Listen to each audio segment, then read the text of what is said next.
यानंतर बघूया जिल्ह्यांच्या बातम्या। नागपूरच्या विधान भवनाचा विस्तार होणार। विधान भवनासमोर असलेल्या खासगी इमारतीचं भूसंपादन होणार। पुरवणी मागण्यांमध्ये संपादनासाठी 67 कोटींच्या निधीला मान्यता।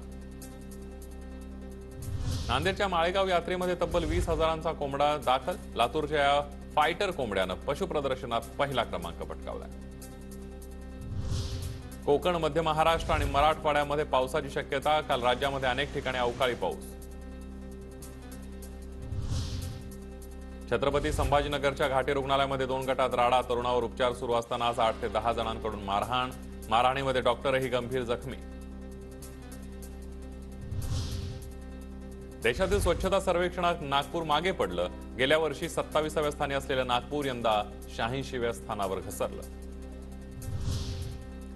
राज्यात कोरोनाच्या 144 नव्या रुग्णांची नोंद। राज्यातील एकूण कोरोना बाधितांची संख्या 824 वर। सिंधुदुर्गच्या दोडामार्ग तालुक्यातील तिलारी खोऱ्यात हत्तींचा मुक्त संचार। ग्रामस्थांमध्ये भीतीचं वातावरण।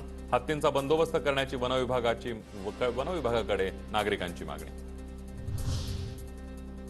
वसंतदादा शुगर इन्स्टिट्यूटचा सर्वोत्कृष्ट ऊस विकास संवर्धन पुरस्कार कराडच्या कृष्णा कारखान्याला, तर उत्कृष्ट तांत्रिक कार्यक्षमता पुरस्कार जयवंत शुगरला।